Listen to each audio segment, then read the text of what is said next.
오늘 저희들이 살펴볼 본문은 마태복음 13장 47절로 51절 말씀입니다. 마태복음 13장 47절로 51절 말씀. 또 천국은 마치 바다에 치고 각종 물고기를 모으는 그물과 같으니 그물에 가득하며 물가로 끌어내고 앉아서 좋은 것은 그릇에 담고 못된 것은 내버리느니라. 세상 끝에도 이러하리라. 천사들이 와서 의인 중에서 악인을 갈라내어 풀무불에 던져 넣으리니 거기서 울며 이를 갈리라. 이 모든 것을 깨달았느냐 하시니 대답하되 그러하오이다. 아멘. 우리는 이제 주님께서 말씀하신 천국에 대한 7가지 비유 중 마지막 비유에 대해서 살펴보게 되었습니다. 이 7가지 천국 비유는 각각 천국에 대해 설명하는 단편적인 것이 아닙니다. 이 7가지 비유는 하나의 연결고리를 가지고 있는 떨어질래야 떨어질 수 없는 하나의 이야기라는 사실을, 천국에 대한 이야기라는 사실을 우리는 알아야 할 것입니다. 다른 말로 하면 이 비유들은 이 세상에서 천국이 어떤 과정을 거쳐서 완성되어지는가를 보여주는 하나의 그림입니다. 그러므로 이 천국 비유를 살펴볼 때 우리는 전체의 그림을 먼저 그려보고 그 다음에 이 비유들을 전체 그림 안에서 하나하나 살펴보아야 하는 것입니다. 지금까지 우리는 이러한 전제를 가지고 이 비유들을 살펴보았습니다. 그러므로 이 마지막 그물 비유를 이해하기 위해서 우리는 우리가 살펴보았던 그 전에 살펴보았던 앞에 6가지 비유들을 간단하게나마 다시 한번 훑어보는 것이 이 그물 비유를 이해하는 데 큰 도움이 될 것입니다. 여러분이 이미 아시는 것처럼 하나님께서 처음 이 우주를 창조하시고 또 우리 인간을 창조하셨을 때 목적은 하나님 나라였습니다. 다른 말로 하면 천국이셨습니다. 하나님은 이 천국을 우리 인간을 통하여 완성하시기를 기뻐하셨습니다. 왜냐하면 인간들이 하나님 나라의 천국 백성이 되어야 했기 때문입니다. 그런데 인간이 하나님 말씀에 불순종함으로 말미암아 타락해버리고 말았습니다. 그래서 하나님은 인간들 중에 어떤 사람들을 구원하시어 그 타락 가운데서 구원하셔서 그 사람들을 통하여 하나님 나라를 건설하시기를 기뻐하셨습니다.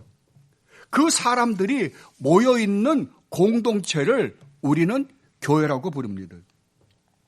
그런데 하나님 나라가 건설되는 것을 극히 싫어했던 타락한 천사장인 사탄은 이 하나님의 계획이 이루어지지 않게 하기 위해서 적극적으로 방해를 하기 시작한 것입니다. 그 첫 번째가 바로 아담과 하와를 타락시킨 것입니다. 그럼에도 불구하고 하나님께서는 하나님의 계획을 멈추시지 않고 이 타락한 인간들 중에 어떤 부류를 구원하여 하나님 나라를 완성하시고자 하셨습니다. 그런데 사탄은 어떻게 합니까? 하나님께서 구원하여 하나님 나라를 이루고자 하신 그 사람들이 모인 공동체, 그 교회를 핍박하고 파괴하고자 한 것입니다. 왜냐하면 하나님 나라가 완성되는 순간 사탄은 영원한 불못에 던져질 것을 누구보다도 사탄은 잘 알고 있었기 때문입니다. 그럼에도 불구하고 하나님께서 이 교회 공동체를 어떻게 완성해 나가시며 그 결과가 어떻게 끝날 것인지에 대한 이야기가 저희가 지금까지 살펴보았고 또 우리가 마지막 살펴볼 7가지 천국 비유입니다. 이러한 내용을 여러분들의 머릿속에 넣으시고 오늘 그물 비유에 대한 이야기를 들어보시면 조금 더 확실히 이해하게 될 것입니다. 그러면 지금까지 우리가 꽤 오래됐으니까요. 지금까지 우리가 살펴본 천국 비유에 대해서 다시 한번 간단하게나마 정리해 보십시다. 우리가 알다시피 이미 첫 번째 비유는 씨 뿌리는 비유였습니다. 이 씨 뿌리는 비유는 씨가 뿌려질 때 대략 4곳의 장소에 뿌려집니다. 첫 번째는 길가, 두 번째는 돌밭, 세 번째는 가시떨기 위, 그리고 마지막으로는 좋은 밭이었습니다. 그렇다면 여기서 말하는 내 곳이 과연 어디냐 하는 것입니다. 이것이 이 세상이냐 아니면 교회냐라는 문제가 발생합니다. 그런데 이 비유를 가만히 들여다보면 이 무대가 세상이 아닌 교회임을 우리는 발견하게 됩니다.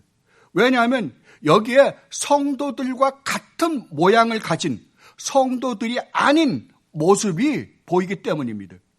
그래서 주님께서 이렇게 말씀하셨던 것입니다. 돌밭에 뿌려졌다는 것은 말씀을 듣고 즉시 기쁨으로 받되 그 속에 뿌리가 없어 잠시 견디다가 말씀으로 말미암아 환난이나 박해가 일어날 때 뭐라고요? 말씀으로 말미암아 환난이나 박해가 일어날 때 곧 넘어지는 자예요. 그러니까 분명히 말씀을 받았습니다. 가시떨기에 뿌려졌다는 것은 말씀을 들었어요. 말씀을 들으나 세상의 염려와 재물의 유혹에 말씀이 막혀 결실하지 못하는 거예요. 그러니까 말씀을 안 들은 게 아니라 들었다고요. 그러니까 말씀을 듣고 정말 좋아서 받아들였다고 한다면 그 사람도 우리가 외적으로 볼 땐 누구처럼 보이는 거예요? 예, 성도처럼 보입니다. 그리고 좋은 땅에 뿌려졌다는 것은 이러한 말씀으로 말미암아 환난이나 박해나 또한 세상의 염려와 재물의 유혹이 있는데도 불구하고 정말 이 말씀을 깨닫고 정말 끝까지 견디고 결실하는 자니 이 사람들은 반드시 100배, 어떤 것은 60배, 어떤 것은 30배의 열매를 맺는다라고 지금 말씀하고 계시는 것입니다. 이 말씀을 보면 분명히 참 말씀을 받은 사람 안에 누가 있다고요? 예, 말씀을 받았으나 나중에 이런저런 환경의 조건이 변함에 따라서 말씀을 버리는 자들이다. 다른 말로 하면 그 말씀을 진실되게 받아 열매까지 맺지 못하는 자들이다라고 지금 설명하고 있는 것입니다. 그렇다면 이것이 어디에서 일어날까요? 분명히 세상은 아닙니다. 그렇다면 이 무대는 분명히 교회입니다. 그래서 씨 뿌리는 비유의 무대는 교회입니다. 그렇다면 이 비유에서 우리가 깨닫게 되는 것은 교회 안에는 반드시 참 성도들과 함께 거짓 신자들, 이것을 우리가 보통 종교인이라고 부르죠. 이것이 공존하고 있다는 사실을 우리는 반드시 알아야만 합니다. 그리고 또 한 가지는 교회는 반드시 이 세상에서 어려운 일을 겪게 될 것이라고 씨 뿌리는 비유는 설명하고 있습니다. 뭐가 온다고요? 예수를 믿는다라는 것 때문에 우리는 이런저런 어려운 일을 겪는다고요. 환난이나 박해가 반드시 일어날 것이며 세상의 염려와 재물의 유혹이 우리에게 반드시 올 것이라고 성경은 지금 말하고 있습니다. 이때 거짓 성도들은 실패한다는 겁니다. 왜 실패할까요? 왜 실패하냐 그러면 그들의 목적이 바로 이것이었기 때문입니다. 그걸 우리가 보통 기복이라 그러잖아요. 이 세상의 복이 목적인 사람들은 반드시 실패할 것입니다. 그러나 성도들은 어떻다고요? 성도들은 정말 이 복음에 엄청난 정말 그 축복을 알고 있는 자들이기 때문에 이 세상의 목적이 아니라 하나님 나라가 목적이기 때문에 끝까지 견뎌서 반드시 이 구원을 이루어내고야 만다라는 것이 씨 뿌리는 비유를 통하여 우리 주님께서 우리에게 가르쳐 주시고자 하시는 것입니다. 그러므로 이 씨 뿌리는 비유를 우리가 가만히 들여다보면 이 비유가 나머지 6가지 비유의 내용을 안에 품고 있는 것을 우리는 보게 됩니다. 그렇다면 이 씨 뿌리는 비유는 이 7가지 비유의 서론입니다. 그리고 두 번째 비유는 알곡과 가라지 비유입니다. 그런데 여기서 여러분들이 하나 또 예의 주셔야 될 건요. 이 두 번째 알곡과 가라지 비유에서 네 번째 누룩 비유까지엔, 그죠? 우리가 씨 뿌리는 비유에는 사탄이 등장하지 않습니다. 그런데 이 나머지 비유에는 사탄이 등장하고 있음을 우리는 봅니다. 그런데 이 사탄이 교회를 통해서 이루고자 하시는, 천국을 이루고자 하시는 하나님의 뜻을 파괴하기 위해서 교회 안에서 어떤 짓을 하고 있는지를 보여주는 게 두 번째 비유로부터 네 번째 비유의 내용입니다. 그렇다면 사탄이 어떻게 한다고요? 알곡과 비유에서는 참 성도만이 존재해야 되는 교회 안에 사탄이 자신의 악한 자, 가라지를 덧부림으로 말미암아 교회를 파괴하려 한다고 주님이 말씀하시고 계십니다. 그렇다면 교회가 이 악한 자들을 어떻게 해야 될까요? 주님은 이 알곡과 가라지 비유에서는 마지막 날까지 내버려 두라고 말씀하십니다. 왜냐하면 가라지인 줄 알고 뽑았다가 혹 알곡이 뽑히면 안 되기 때문이다 라고 말씀하십니다. 그렇다면 교회 안에는 주님이 다시 오셔서 심판하시는 날까지 알곡과 가라지가 공존할 것입니다. 반드시 우리가 이것을 기억해야만 교회 안에서 일어나는 이런저런 분란을 우리는 이해할 수가 있습니다. 그래서 이 가시적인 교회는 주님이 오시는 날까지 시끄러울 수밖에 없습니다. 그렇다면 우리 주님은 전혀 가라지를 뽑지 말라고 그럴까요? 아닙니다. 우리가 확실하게 저 사람은 아니다. 다른 말로 하면 전혀 성령의 열매가 맺히지 않고 사탄의 열매가 맺히는 자들은 뽑아라 라고도 말씀하십니다. 이건 어떤 면에서는 그래서 자유주의 신학자들은 이런 것을 보고 모순이라 그럽니다. 이건 모순이 아닙니다. 그것이 바로 우리 주님께서 마태복음 13장에서 말씀하신 교회에서 행하여야만 하는 징계입니다. 이것은 교회의 거룩성과 교회의 순수성을 지켜내게 하기 위해서 우리 주님께서 우리에게 명령하신 명령입니다. 그러나 이 징계를 행할 때도 혹시 우리가 지금 징계하고 있는 그 사람이 혹시 알곡일지도 모른다는 마음으로 그가 진정으로 이게 징계해서 버리는 게 아니라 징계함으로 말미암아 그가 자기의 잘못을 깨닫고 회개하고 돌이켰으면 하는 마음으로 징계하라고 우리 주님께서 말씀하십니다. 이것에 대해서는 사도 바울도 고린도서에서 얼마나 잘 설명했는지 모릅니다. 그리고 세 번째와 네 번째 겨자씨 비유와 누룩 비유에서는 사탄이 교회 안에 뿌려놓은 가라지를 통해서 하나님이 세우신 거룩한 교회를 세속적인 교회로 만들 뿐만 아니라 또 엄청난 세속적인 교회를 사탄이 만들어 줌으로 말미암아 정말 거룩한 참된 하나님의 교회, 하나님의 교회의 그 존재 가치를 잃어버리게 하는 일이 반드시 일어날 것이라고 우리 주님은 말씀하고 계십니다. 이것은 우리가 오늘날 현실적으로 우리 한국 교회뿐만 아니라 미국 교회, 전 세계 교회를 돌아보면 우리는 금방 알 수 있습니다. 정말 이 세상에 수많은 그 대형 교회들을 보면 이 교회들이 정말 교회의 순수성이나 거룩성이나 사도성을 특징으로 하고 있는 교회인가? 라고 생각할 때 우리는 부정적일 수밖에 없는 것 같습니다. 이런 교회의 모습에 대해서 잔 메가더 목사님이 복음을 부끄러워하는 교회라는 책에서 아주 잘 설명하셨습니다. 과거의 사탄은 칼과 총으로 교회를 핍박하고 박해함으로 교회를 파괴시키려고 했다고 합니다. 그런데 이것이 실패로 끝났습니다. 교회를 박해하고 또 박해하고 핍박을 했더니 이 사람들이 그냥 죽어 없어져 버린 게 아니라 교회가 없어져 버린 게 아니라 그 안에서 또 다르게 더 힘차게 역사가 일어나더라는 겁니다.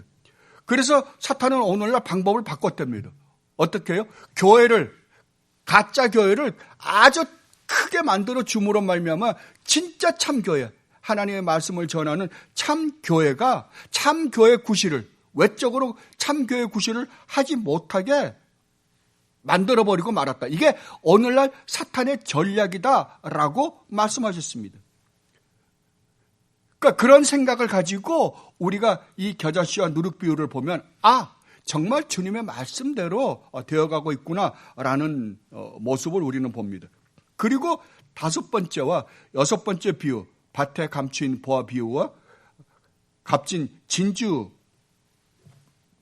비유를 통해서 정말 이렇게 교회 안에 사탄이 들어와서 이렇게 파괴시키려고 하는데도 불구하고 그 안에서 이것들과 심각하게 싸우고 있는 참 성도들이 이 세상에서 어떻게 살아가야 하는지에 대해서 말씀해 주시는 것이 바로 밭에 감추인 보화와 값진 진주의 비유를 통하여 우리에게 말씀해 주고 계십니다. 우리로 하여금 어떻게 살아가야 된다고 말씀하십니까? 너희들의 모든 소유를 다 팔아야 한다고 말씀하십니다. 이것은 다른 말로 하면 성도라고 하는 사람들은 자기들이 얻은 구원의 가치가 얼마나 엄청난 것인가를 인식하기에 이 신앙을 지키기 위해서, 끝까지 지키기 위해서 자기의 모든 것, 즉 생명까지도 바쳐서 주님을 섬길 것이라고 주님이 말씀하고 있는 것입니다. 그래서 요한계시록에서 이 세상에 존재하는, 주님이 오신 이후에 우리 주님이 다시 오실 때까지 존재하는 것을 상징적으로 보여주는 7교회, 그 7교회에 보내는 편지 마지막에 정말 하나님의 그 참 백성들, 그 교회는 사탄이 이 교회에서 벌리고 있는 이러한 엄청난 시험들에도 불구하고 넉넉히 이기고 반드시 승리하고 또 승리할 것이라고 말씀하고 있습니다. 귀 있는 자는 성령의 교회들에게 하시는 말씀을 들을지어다. 이기는 그에게입니다. 마치 우리가 이기는 것 같잖아요.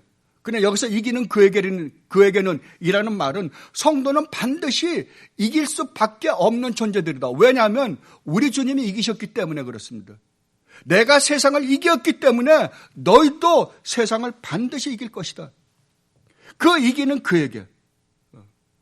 그에게는 내가 하나님의 낙원에 있는 생명나무의 열매를 주워 먹게 하리라.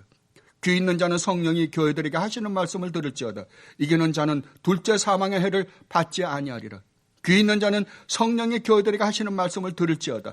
이기는 그에게는 내가 감추었던 만나를 주고 또 흰돌을 줄 터인데 이 돌 위에 새 이름을 기록한 것이 있나니 받는 자밖에는 그 이름을 알 사람이 없느니라. 아멘. 여기서 우리 주님은 이기는 자는 너희가 이 세상에 너희가 나를 믿는다라는 것 때문에 이러한 박해와 이러한 핍박이 오고 또 어떠한 세상의 염려와 재물의 어려움으로 말미암아 너희들이 어떨 때는 실망하고 어떨 때는 절망할 때가 있을지는 모르지만 너희들은 반드시 이길 수밖에 없는 존재여 또 이겨야만 한다라고 우리 주님은 말씀해 주고 있는 것입니다.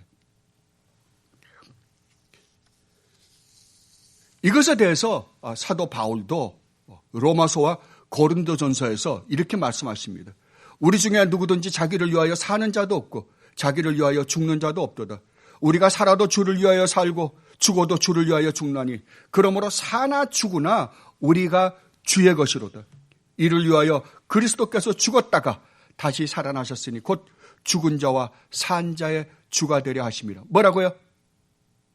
우리 주님이 죽은 자와 산 자의 죽은 자가 되시기 위해서 우리를 위하여 이 땅에 오시고 죽으시고 살아나심으로 말미암아 우리를 구원받은 그 주님의 놀라운 은혜로 말미암아 구원받은 하나님의 백성들은 어떻게 된다고? 이제 살아도 주를 위하여 살고 죽어도 주를 위하여 죽는다라고 사도 바울은 말씀하십니다. 왜냐하면 사나 죽으나 우리가 주의 것이기 때문이다 라고 말씀하십니다. 그런즉 너희는 먹든지 마시든지 무엇을 하든지 다 하나님의 영광을 위하여 하라. 맞는 말이잖아요. 이렇게 살 수밖에 없는 존재가 우리라니까요. 그래놓고 이 6가지 비유까지 말씀하신 우리 주님께서는 이제 마지막으로 교회가 이 세상에서는 이런저런 고난으로 고통과 핍박을 받음으로 쓰러지고 넘어지고 피하는 것 같을지라도 어떻게 한다고요? 교회는 반드시 승리하고 말 것이고 사탄은 반드시 패배할 것이라는 것을 그물 비유를 통해서 우리에게 이제 가르쳐주고 싶으신 것입니다. 그러므로 우리는 이 마지막 천국 비유인 그물 비유를 올바로 이해함으로 말미암아 이 7가지 비유를 온전히 이해하고 또 이 그물 비유를 온전히 이해하게 되면 우리는 정말 이 세상을 담대하고 씩씩하고 정말 이 세상에서 비록 우리에게 이런저런 어려움이 있을지는 모르지만 이 7가지 비유를 생각하고 또 묵상하면 우리는 반드시 이 세상으로부터 오는 모든 시험을 이겨나갈 수 있을 것이다 라고 주님을 말씀하십니다. 오늘 본문을 다시 한번 읽어보고 이 비유를 하나하나 살펴보도록 하십시다요. 또 천국은 마치 바다에 치고 각종 물고기를 모으는 그물과 같으니 그물에 가득하며 물가로 끌어내고 앉아서 좋은 것은 그릇에 담고 못된 것은 내버리느니라. 세상 끝에도 이러하리라. 천사들이 와서 의인 중에서 악인을 갈라내어 풀무불에 던져 넣으리니 거기서 울며 이를 갈리라. 이 모든 것을 깨달았느냐 하시니 대답하되 그러하오이다. 아멘. 여러분, 이 비유를 읽고 또 읽어보십시오. 앞에서 살펴본 6가지 비유의 결론 같은 느낌이 들 것입니다. 특히 두 번째 비유인 알곡과 가라지 비유에서 우리 주님은 알곡과 가라지를 분리하지 말라 그랬습니다. 그런데 여기서 알곡과 가라지를 분리하고 계시는 모습을 우리 주님께서 보여주십니다. 예, 바로 이것입니다. 이제 우리 주님께서는 교회라고 불리우는 곳 안에 들어와서 올바른 교리를 파괴시키고 교회의 순수성이나 거룩성이나 사도성까지도 파괴시킨 사탄의 악한 종들이었던 가라지를 마지막 우리 주님이 재림하실 때에 가려내어서 그들이 받아야 될 그 심판이 얼마나 무서운지를 이제 우리에게 보여주시고자 하십니다. 그런데 이러한 똑같은 비유를 우리가 이 비유에 가면 우리가 지금 비유를 보고 있기 때문에 이 비유에 대해서 살펴볼 때 우리는 우리가 지금 살펴보고 있는 이 천국 비유와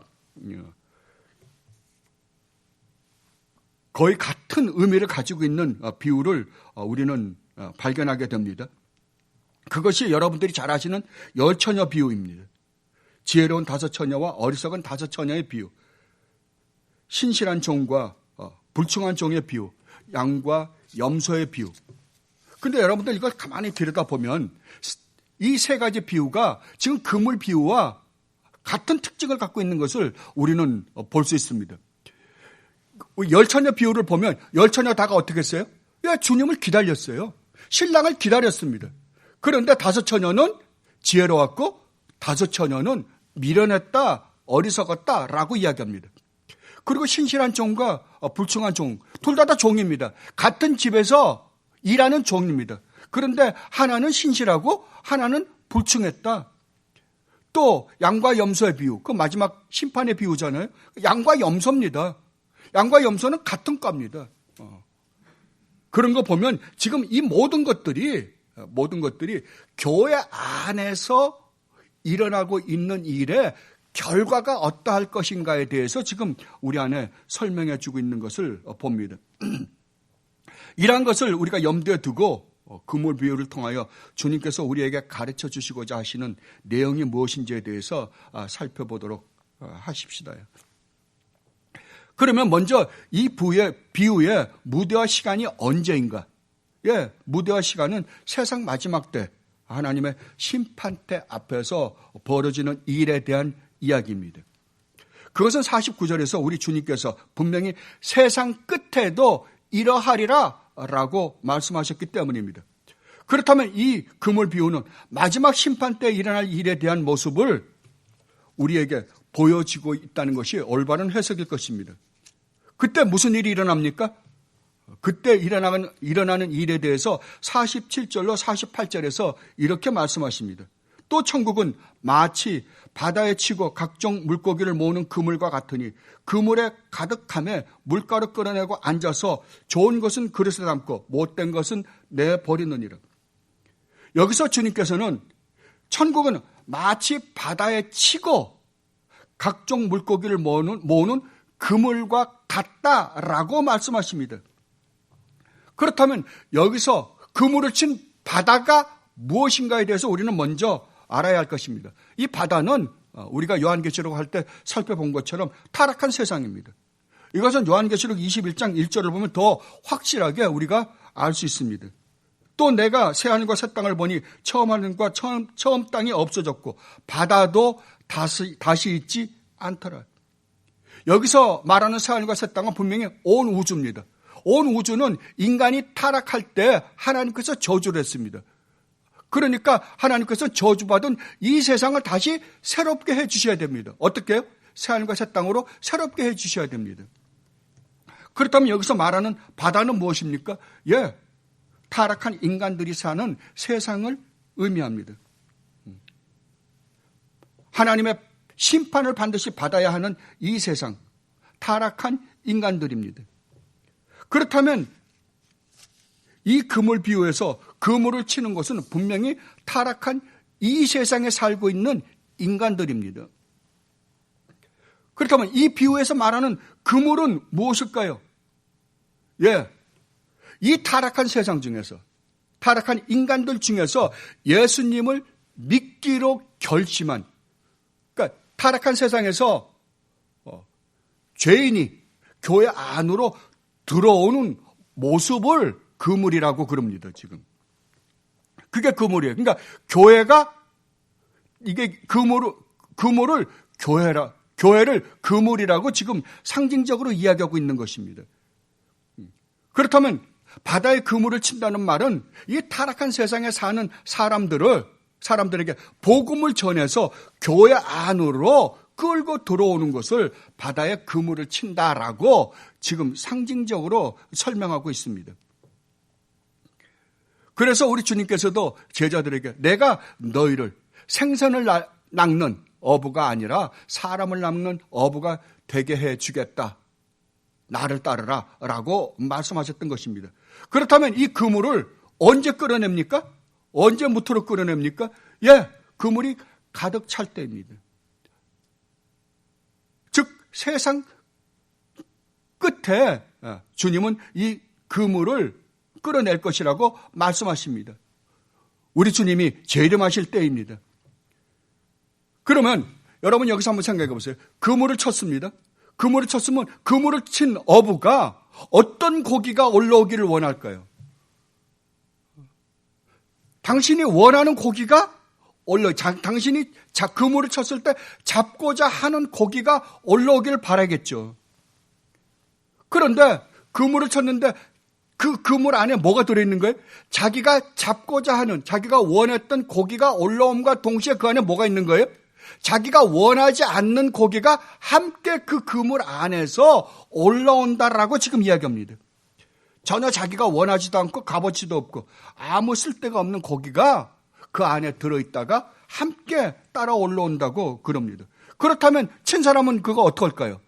그 그물을 친 어부는 자기가 원하는 고기는 구별해서 따로 놓지만 자기가 원하지 않은 고기는 어떨까요? 아무짝에도 소용없는 고기는 다시 버려버리겠죠. 이것을 지금 천사들이 와서 의인 중에 악인을 갈라낸다라고 이야기합니다. 여기서 우리가 첫 번째로 알 수 있는 것은 이 심판에, 우리 주님이 오셔서 마지막 때 심판 때 천사가 참여한다는 사실입니다. 근데 우리가 성경을 가만히 보면 천사가 심판에 참여한다라는 것이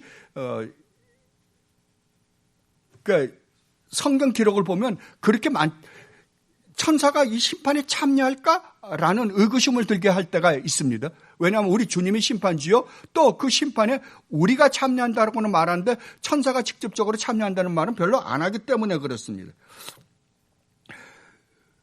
그런데 이것을 문자적으로 해석해도 천사가 참여한다라고 우리가 이해할 수가 있습니다. 그러나 또 다른 관점에서 보면 이거를 하나의 상징으로 본다고 한다면 천사는 하늘에 있는 존재이기 때문에 심판은 하나님의 법에 근거해서 심판할 것이다 라는 의미를 갖고 있다고 학자들이 설명하기도 합니다. 저는 이 해석도 나쁘지 않다고 해석이 됩니다. 생각이 들어서 여러분들에게 설명해 드립니다. 그런데 천사들이 하는 일이 뭡니까? 의인 중에 악인을 갈라낸다라고 그럽니다. 저는 이 말을 보면서 참, 성경이, 정말 무한 하나님의 말씀이구나. 다른 말로 하면 성경에서 기록되어 있는 한 말씀이 어쩌면 이렇게 앞뒤 하나도 바뀌지 않고 일관적으로 통일성을 가지고 설명하고 있는가라는 것을 느낍니다.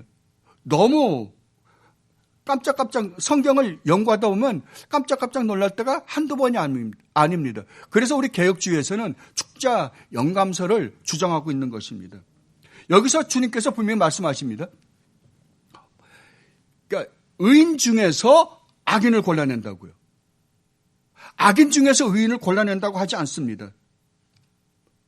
이게 굉장히 중요한 것은요. 만약에 악인 중에서 의인을 골라낸다라고 하면 무대가 어디가 되는 거예요? 악인이 만연해 있는 세상에서 의인을 골라내야 되잖아요. 그죠? 근데 의인 중에서 악인을 골라낸답니다. 그럼 의인 중에서 악인을 골라낸다는 말이 뭐예요? 의인이 있어야 되는 교회에 뭐가 들어와 있기 때문에? 악인이 들어와 있기 때문에 그 악인을 골라낸다라고 이야기를 하고 있습니다. 얼마나 놀랍습니까요?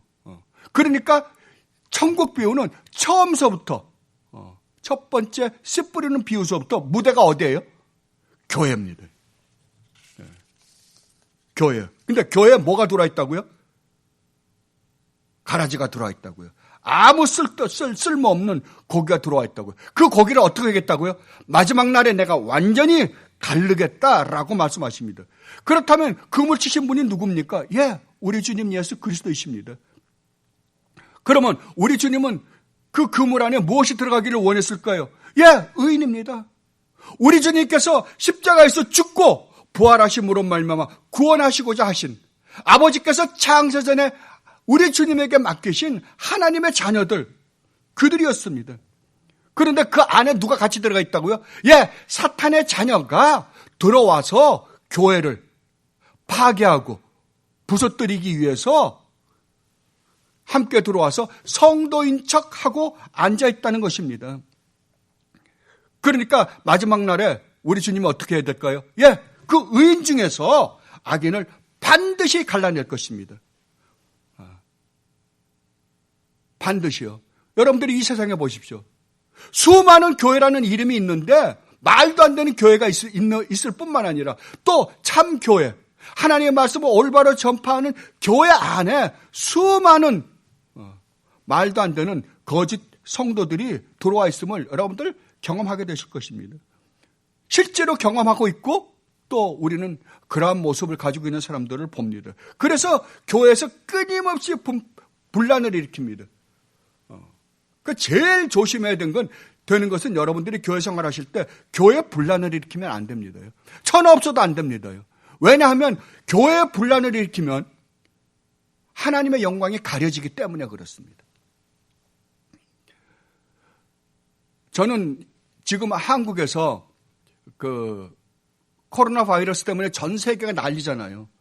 그러니까 전 세계에 사람들이 모이지 못하게, 몇 명 이상은 모이지 못하게 지금 제발 가정에서 한 2주일이고 석주일이고 가정에서 정말 가만히 조용히 있어주면, 현재 스톱 상태에 있으면은 누가 환자고 아닌지를 알기 때문에 치료하기가 빨리 회복하기가 쉬우니까 그렇게 해달라고 하는데도 불구하고 교회, 대형 교회들이 그 말을 안 듣고 예배를 하고 있는 모습을 보았습니다. 참 정부에서 하고 있는 그러한 시책을 따라줘야 하는 게 우리의 도리입니다. 분명히 주님은 우리 보고 정부에서 하는 일에 따라라. 정말 우리가 예수님을 믿는 것, 예수님을 믿는데 예수님을 믿지 못하게 하는 것 외에는 우리는 정부 시책에 따라야 됩니다. 근데 그리 않고 예배를 하더라고요.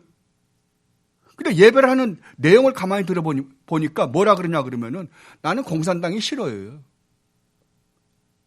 이게 복음입니까? 이 강단이 그 이야기를 하는 겁니까? 아니면 하나님의 복음을 전하는 것이 강단이어야 됩니까?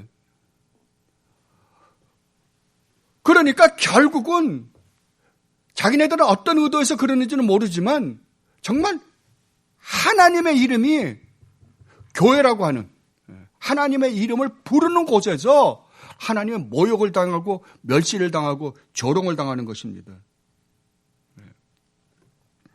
우리 주님께서 뭐라고 말씀하십니까? 예, 반드시 내가 마지막 때 거짓된 교회, 거짓된 성도는 반드시 내가 골라내어 심판하고야 말 것이다 라고 말씀을 하십니다. 그러므로 여러분들이 한 가지 분명히 아십시오. 교회는 분명히 알곡과 가라지가 공존합니다. 그렇다고 한다면 우리는 항상 나는 정말 알곡인가? 나는 혹 가라지가 아닌가? 우리는 우리 자신을 매일매일 살피면서 정말 우리 주님 예수 그리스도가 십자가를 통하여 우리에게 주신 그 놀라운 복음의 메시지를 들으면서 주님께 감사와 찬양과 영광을 돌리며 살아야 할 것입니다. 그렇게 하라고 사도 바울도 고린도후서 13장 5절에서 이렇게 말씀하셨습니다. 너희는 믿음 안에 있는가? 너희 자신을 시험하고 너희 자신을 확증하라. 예수 그리스도께서 너희 안에 계신 줄을 너희가 스스로 알지 못하느냐? 그렇지 않으면 너희는 버림받은 자니라. 여러분, 우리 분명히 하십시다요. 하나님은 반드시 심판하실 거라고요. 심판이 있을 것이라고요. 근데 그 심판이 어디에서부터 시작한다고요? 예, 교회에서 심판하실 것이라고 우리 주님은 말씀하십니다. 그러니까 교회 다닌다고 해서 다 구원받는 게 아니라 교회 안에 참 성도인지 아닌지를 우리 주님께서 반드시 마지막 때에 가려내실 것이라고 말씀하십니다. 이것은 신약뿐만이 아닙니다. 이미 구약에서 말씀하셨던 것입니다. 예레미야나 에스겔이나 에스겔 선지자를 통해서 우리 주님께서 이렇게 말씀하셨습니다. 예레미야 25장 29절에서 우리 주님은 말씀하시기를 보라 내가 내 이름으로 일컬음을 받는 성에서부터 재앙 내리기를 시작하였은즉 너희가 어찌 능히 형벌을 면할 수 있느냐 면하지 못하리니 이는 내가 칼을 불러 세상의 모든 주민을 칠 것임이라 하셨다 하라. 만군의 여호와의 말씀이니라. 에스겔서에서는 이렇게 말씀하십니다. 늙은 자와 젊은 자와 처녀와 어린이와 여자를 다 죽이되 이마에 표 있는 자에게는 가까이 하지 말라. 이마에 표 있는 자는 의인입니다. 성도입니다. 내 성소에서 심판을 시작할지니라. 그리고 신약에 들어와서 사도 베드로가 베드로전서에서 이렇게 말씀하십니다. 하나님의 집에서 심판을 시작할 때가 되었나니 만일 우리에게 먼저 하면 하나님의 복음을 순종하지 아니하는 자들의 그 마지막은 어떠할까? 뭐라고요? 하나님의 집, 하나님의 집이 어디입니까? 교회입니다. 교회에서 심판을 시작한다라고 분명히 말씀하십니다. 왜요? 교회 안에 참 하나님의 백성이 있어야 할 곳에 가라지가 있으니까요. 그렇다면 우리 주님께서 의인 중에서 악인을 갈라내어서 어떻게 하시겠다 그러십니까? 예, 풀무불에 던져 너 거기서 슬피 울며 이를 갈게 할 것이다 라고 말씀을 하십니다. 그럼 이 말의 의미가 뭘까요? 이걸 읽어서는 우리가 정말 그들이 받게 될 풀무불에 던져서 거기서 슬피 울며 이를 갈 것이다. 이 말의 의미에 대해서 우리가 올바로 알지 못합니다. 그렇다면 우리가 이것이 얼마나 비참할 것인가에 대해서 우리는 무엇을 통해서 알 수 있을까요? 예, 십자가입니다. 십자가입니다. 여러분들이 이미 아시는 것처럼 이 십자가는 우리가 하나님 앞에 저지른 죄로 말미암아 우리가 받았어야 될 그 무시무시한 심판, 그 무시무시한 심판을 우리 주님께서 대신 받아주신 장소잖아요. 그렇다고 한다면 거짓된 성도들, 우리 주님을 올바로 섬기지 않고 아니 또 주님도 모르는 그들이 받을 영원한 궁극적인 심판의 그 무시무시함을 우리가 알 수 있는, 추론해서 알 수 있는 유일한 곳은 십자가입니다. 그렇다면 우리 주님이 십자가에서 받으신 그 고통을 이들은 영원히 받을 것이라고 말씀을 합니다. 우리는요. 예, 우리도 똑같이 그들과 같은 죄를 지었습니다. 그럼에도 불구하고 우리가 심판을 받지 않는 것은 우리가 심판을 전혀 안 받는 게 아니라 심판을 우리 주님이 대신 받아주셨기 때문에 우리는 안 받는 것입니다. 그러므로 정말 이 지옥의 심판이 얼마나 무서울 것인가를 여러분들이 알고 싶으면 십자가 앞으로 가야 됩니다. 십자가에서 우리 주님이 받으신 영적인 고통과 우리 주님이 십자가에서 받으신 그 육체적인 고통을 우리가 묵상하면 묵상할수록 정말 우리가 얻은 구원이 얼마나 놀라운지에 대해서 우리는 깨닫게 될 것입니다. 그런데 이 고통이 뭐라고요? 언제까지 받는다고요? 100만 년? 1000만 년? 1억 년? 아니랍니다. 영원이랍니다. 영원이요. 오늘날은 제가 보기에 수많은 교회 다니는 사람들이 있는데 이 심판을 믿지 않는 것 같아요. 왜냐하면 만약 우리가 실제적으로 우리가 하나님 앞에 저지른 죄로 말미암아 우리가 이 무시무시한 죄를 영원히 받는다라고 생각한다면, 그걸 진짜로 믿고 있다라고 한다면 우리 이렇게 신앙생활을 못합니다. 저렇게 말도 안 되는 수많은 교회에서 수많은 목사들이 하고 있는 저런 짓들을 우리는 할 수가 없습니다. 절대 안 됩니다.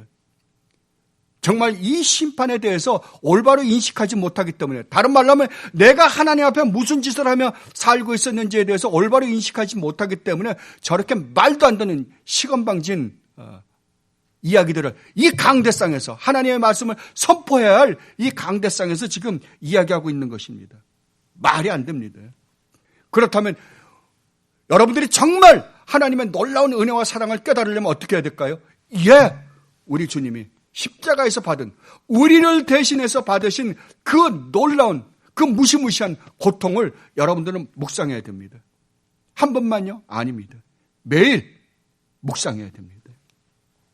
매일 묵상해야만이 정말 나 같은 죄인 살리시기 위해서 이 땅에 오셔서 십자가를 지신 우리 주님의 그 놀라운 은혜를 여러분들은 매일매일 맛보게 되실 것입니다. 이것이 여러분의 힘입니다요. 그렇다면 구원받은 하나님의 백성들, 비록 이 세상에 살면서는 이런저런 어려운 환경 속에서 힘들고 주님 정말 이렇게 가야 됩니까? 라고 탄식할 때도 있는 그 성도들은 마지막에 어떻게 될까요? 43절에서 우리 주님께서 이렇게 말씀하셨습니다. 그때 의인들은 자기 아버지 나라에서 해와 같이 빛나리라. 귀 있는 자는 들어라. 뭐라고요?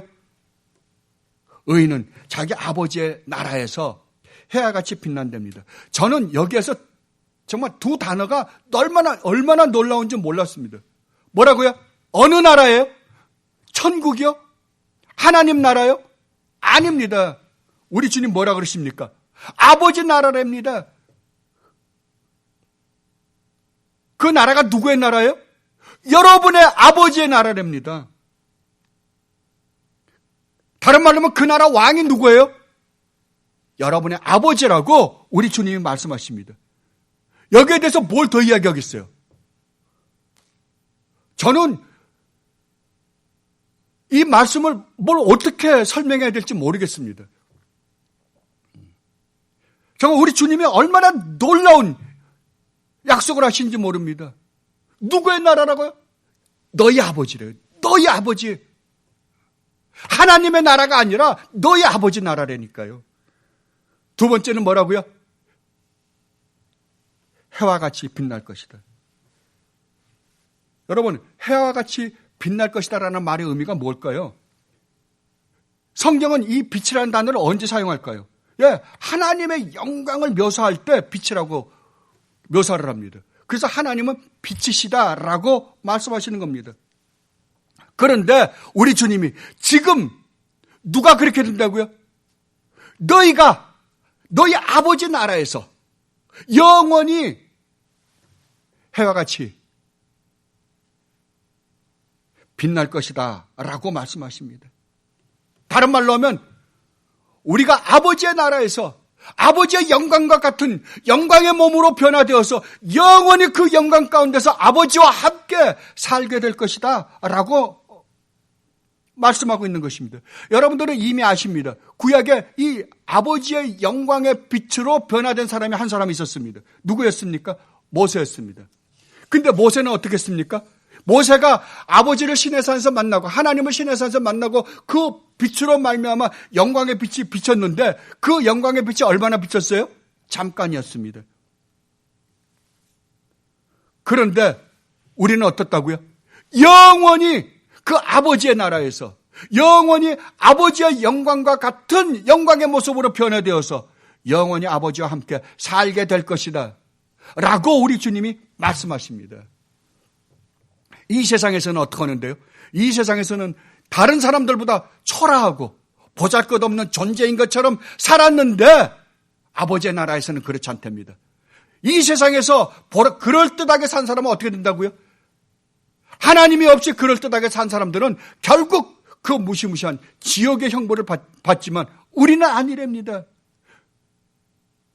여러분 정말 이 사실을 믿으십니까? 저는 이것을 준비하면서 너무 놀라웠습니다. 우리는 지금 인류 역사상 가장 어려운 처지에 놓여 있습니다. 이것은 어떤 면에서 1차 대전, 2차 대전보다 더 무서운 일이 아닌가 싶습니다. 슬그머니 돌았어요. 밖에서 외부에서 오는 적은 어떻게 해서든 막을 수 있겠지만 이거는 막지도 못합니다. 그래서 전 세계를 얼스톱 시켜버렸습니다. 그러나 여러분들이 분명히 아셔야 되는 것은 우리는 나팔지향을 통해서 이것을 배웠습니다. 이미 알고 있습니다. 이러한 일이 끝날까요? 코로나 바이러스를 죽이면 그 다음에는 없을까요? 끝입니까? 아닙니다. 더 무시무시한 것이 올 것이라고 주님은 말씀하십니다. 여러분 다윗을 기억하시죠? 다윗이 마지막에 세력이 커지자 인구조사를 했습니다. 하나님이 하지 말려는 인구조사를 했어요. 왜 했을까요? 내가 얼마나 대단한 능력을 갖고 있는지, 내가 얼마나 큰 권세를 갖고 있는지 보여주려고요. 그때 하나님이 노에서 이스라엘을 심판하셨습니다. 그때 다윗에게 주님이 뭐라 그러십니까? 네가 어떤 재앙을 받고 싶느냐?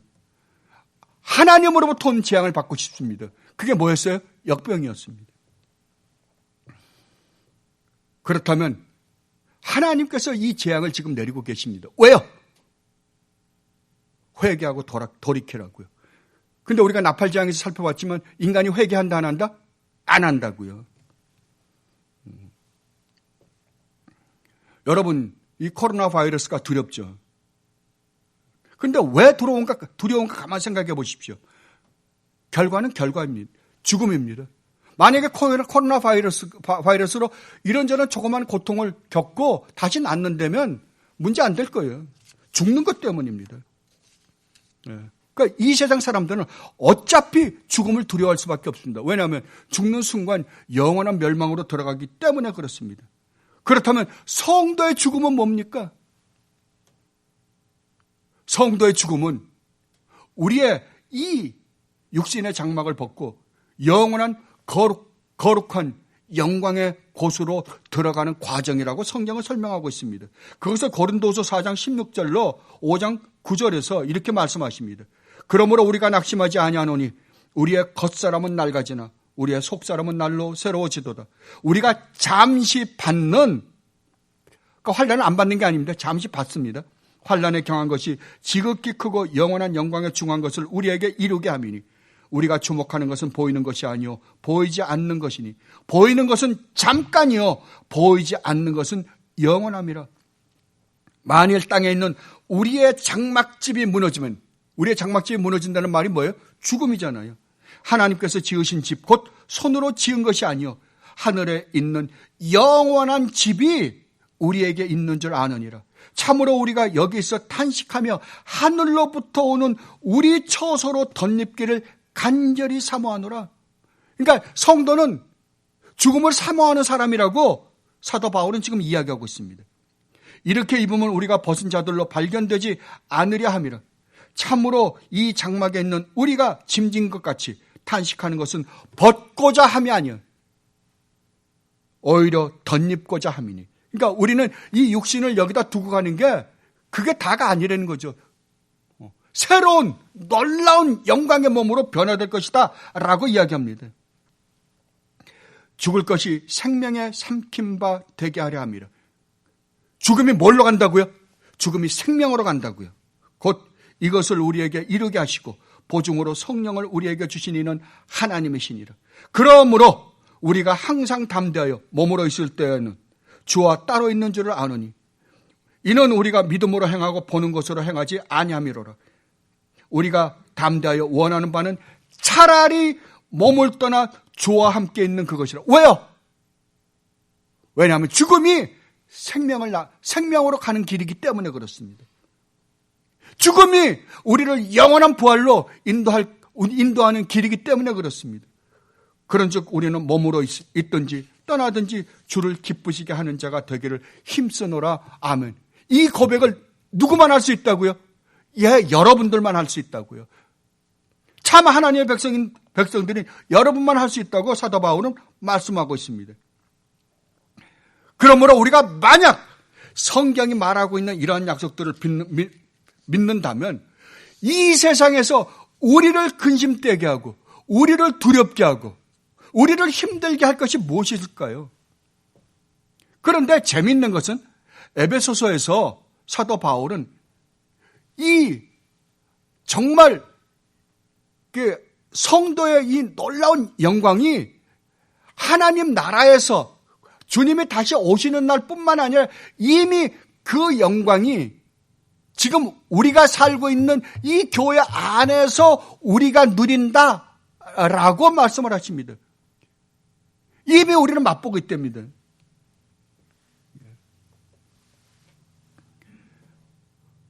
우리는 온전히 이 영광에 대해서 다 이해하지 못합니다. 그러나 그 영광이 이미 어디 있다고요? 이미 여기 와 있다니까요. 천국이 이미 이 안에 들어와 있다니까요. 그러면 우리는 왜 맛보지 못합니까? 맛보지 못한 이유는 하나밖에 없습니다. 여러분들이 죄와 싸우지 않고 우리가 정말 하나님의 말씀에 순종하지 않고 살기 때문에 그렇습니다. 우리 주님이 분명히 약속하셨습니다. 마음이 청결한 자는 복이 있나니 저희가 하나님을 볼 것이라고요. 하나님을 보는 것이 최고의 축복입니다. 이것은 분명히 그렇게 되었고 또 그렇게 될 것입니다. 왜냐하면 우리 주님이 말씀하셨기 때문입니다. 이 약속을 우리는 믿음으로 받습니다. 하나님의 자녀인 우리들은 우리 아버지 되시는 하나님의 철저한 인도하심과 보호하심 안에 있음을 우리는 압니다. 여러분들이 이미 아시는 것처럼 이 세상에 생사화복, 생과 사, 복과 화는 우리 아버지 하나님으로부터만 옵니다. 그렇다면 우리가 죽고 사는 문제, 이 세상에 복과 어려운 일을 누가 허락한다고요? 우리 아버지 되시는 하나님이십니다. 그렇다면 우리가 근심하거나 두려워할 것이 뭐가 있겠습니까? 그래서 우리 주님이 요한복음 14장 1절에서 이렇게 말씀하신 거잖아요. 너희는 마음에 근심하지 말라. 하나님을 믿으니 또 나를 믿어라. 그렇다고 우리가 이 세상에서 조심하지 않아도 된다는 말은 아닙니다. 우리가 이 세상에 사는 동안 우리 주님께서 우리에게 맡겨놓으신 이 육신을 건강하게 가꿔야 할 책임과 의무를 가진 사람들입니다. 그러므로 우리는 우리의 몸을 함부로 다루어서는 안 됩니다. 하나님께서 우리에게 허락하신 일반 은총 안에서 잘 가꿔야 합니다. 그러므로 이러한 병이 창궐할 때 정부의 시책을 따라서 잘 지켜야 마땅합니다. 그러나 우리는 코로나 바이러스에 걸리지 않을까 지나치게 걱정하는 것은 비성경적입니다. 이것은 하나님에 대한 올바른 믿음이 아닙니다. 우리가 지나치게 걱정하고 두려워하는 것은 하나님의 약속들을 믿지 않는 것입니다. 그러므로 우리는 조심은 하되 지나치게 근심하거나 두려워하지는 말아야 한다는 것이 오늘 말씀을 통해 우리 주님께서 우리에게 가르쳐 주시는 가르침입니다. 여러분, 우리의 운명은 이미입니다. 여러분 분명히 아셔야 됩니다. 이미 우리 주님 예수 그리스도 안에서 영광 가운데 있습니다. 우리 주님 안에서 이미 하나님 나라에, 하나님 우편에 앉은 자 되었다고요. 그러나 아직 그 영광의, 그 영원한 영광의 극치 가운데 아직까지 우리는 들어가지 않았습니다. 그건 반드시 들어갈 것입니다. 그러므로 우리는 이 세상에서 일어나는 일로 말미암아 근심하거나 너무 두려워하거나 낙심하는 일이 없어야 할 것입니다. 그래서 사도 바울이 로마서 31장 31절로 39절에서 이렇게 말씀하셨습니다. 로마서 8장 31절로 39절 말씀입니다. 그런즉 이 일에 대하여 우리가 무슨 말을 하리요? 하나님이 우리를 위하시면 누가 우리를 대적하리요? 자기 아들을 아끼지 아니하시고 우리 모든 사람을 위하여 내주시니가 어찌 그 아들과 함께 모든 것을 우리에게 주시지 아니하겠느냐? 누가 능히 하나님께서 택하신 자들을 고발하리요? 의롭다 하시니는 하나님의 신이 누가 정죄하리요? 죽으실 뿐 아니라 다시 살아나신 이는 그리스도 예수시니 그는 하나님 우편에 계신 자요 우리를 위하여 간구하시는 자시니라. 누가 우리를 그리스도의 사랑에서 끊으리요? 환난이나 공고나 박해나 기근이나 적신이나 위험이나 칼이랴. 기록된 바 우리가 종일 주를 위하여 죽임을 당하게 되며 도살당할 양같이 여김을 받았나이다 함과 같으니라. 그러나 이 모든 일에 우리를 사랑하시는 이로 말미암아 우리가 넉넉히 이기느니라. 내가 확신하노니 사망이나 생명이나 천사들이나 권세자들이나 현재일이나 장래일이나 능력이나 높음이나 깊음이나 다른 어떤 피조물이라도 우리를 우리 주 그리스도 예수 안에 있는 하나님의 사랑에서 끊을 수 없으리라. 아멘. 이렇게 7가지 비유를 마치신 우리 주님께서 마지막으로 제자들에게 51절에서 이렇게 여쭤보십니다. 이 모든 것을 깨달았느냐? 제자들이 무엇이라고 대답하십니까? 예, 그러하오이다. 여기서 그러하오이다. 정말 제자들은 주님이 말씀하신 7가지 비유를 다 이해해서 그러하오이다라고 이야기했을까요? 아닙니다. 이 신비를 제자들은 결단코 깨닫지 못했음을 나중에 우리는 복음서 후반부에 보면 알 수 있습니다. 그렇다면 이 의미가 무엇일까요? 예, 온전히 이해하지는 못했지만 주님이 말씀하신 것이니 믿고 그 말씀대로 순종하며 따르겠습니다. 순종하며 살겠습니다. 라고 고백하는 것입니다. 여러분은 7가지 비유를 다 들었습니다. 7가지 비유에 대해서 제가 설명을 다 해드렸습니다. 이제 우리 주님께서 여러분에게 여쭤보십니다. 너희는 이 모든 것을 깨달았느냐? 여러분의 대답은 무엇입니까? 여기에 대한 대답을 여러분 각자 해보시기 바랍니다. 여러분이 이 대답을 할 때 여러분은 정말 주님으로부터는 참된 위로를 받을 것입니다. 정말 이 코로나 바이러스로 전 세계가 지금 무서워서 부들부들 떨고 있을 때 여러분만은 여러분이 그러하오이다. 주님, 내가 온전히 이해하지는 못했지만 주님이 말씀하신 것이니 믿고 그 말씀대로 순종하며 살겠습니다 라고 고백할 때 여러분 안에는 진정으로 주님으로부터는 참된 위로와 평안이 있을 줄 믿습니다. 이 축복을 누리는 여러분들이 되시기를 바랍니다. 기도하겠습니다. 주님 나라에 대해서 주님께서 저희들에게 비유로 설명하신 것을 살펴보았습니다. 주님, 저희들에게 허락하신 축복이 이렇게 놀랍다니요.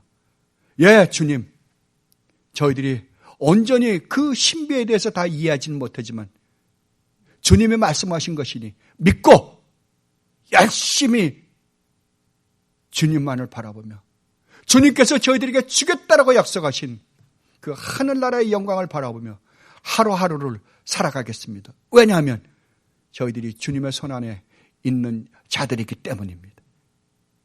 감사하며 우리 주님 예수 그리스도 이름으로 기도드리옵나이다. 아멘.